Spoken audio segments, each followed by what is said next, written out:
Hello everyone, in today's video I would like to upgrade the SSD for this little machine, the Benq S6. First let me talk about some backgrounds of this machine. In 2006, Microsoft and Intel was trying to launch a new class of computers called Ultra Mobile PC, or UMPC for short. They are handheld computers that can run full-featured Windows operating systems like Windows XP or Windows Vista, typically equipped with a screen of 5 inches to 7 inches, so that's smaller than a typical laptop or later netbooks. These machines were quite expensive back then, costing over $1,000, but as one could imagine, Windows along with applications optimized for mouse and keyboard run poorly on these small and low-performance devices. So it might be hard to justify spending a lot of money on buying one of these toys.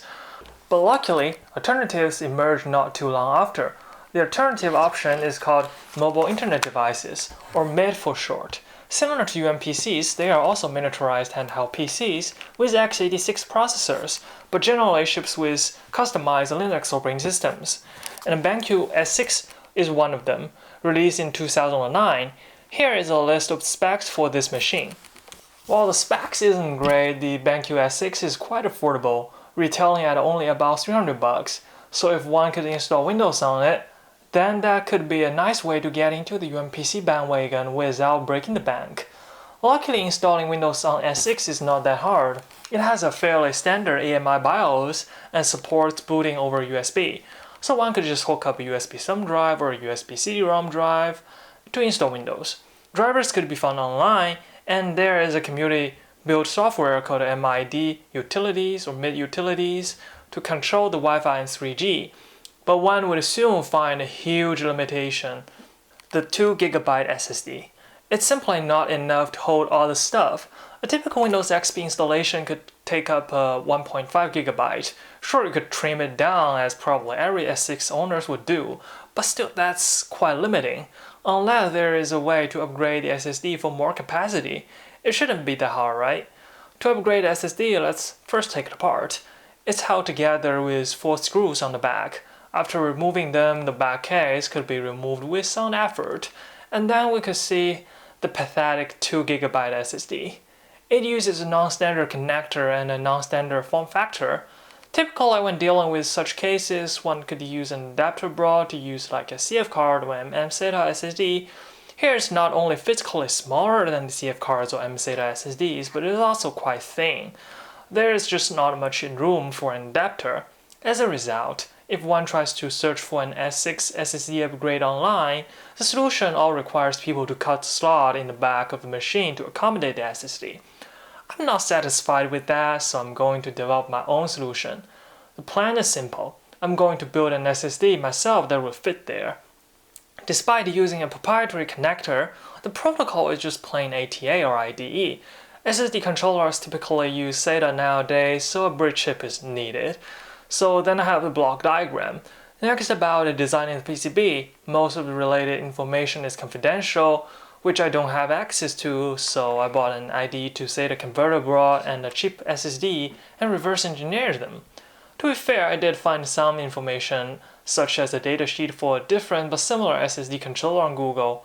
Combining the datasheet measurements with down the board and some guesswork, I built my first revision of PCB. While it didn't work, I missed something, then comes the second revision, and finally the third revision. Let's take a look at the schematics. Nothing too special.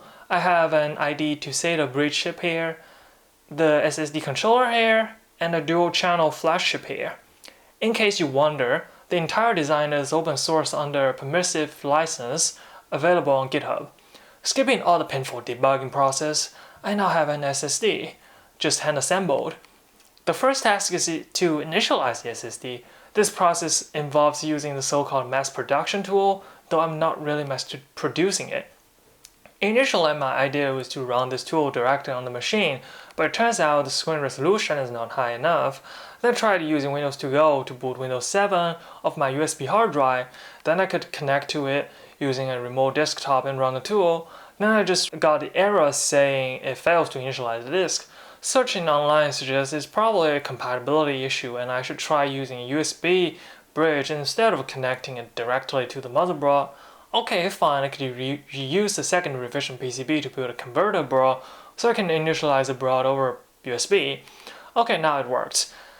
Then it could be installed onto the machine. It fits almost perfectly. I'm going to skip the process of installing Windows XP. Now we could run some benchmark to see how fast it is.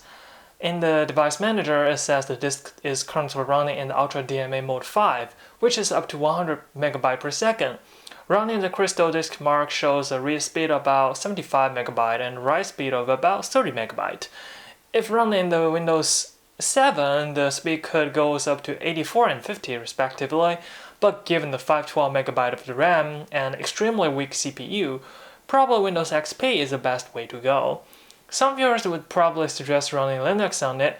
Yes, that's a valid suggestion, but somehow I feel like Linux runs about everywhere. It's not all that exciting to see Linux running on handheld devices than seeing Windows XP running on these.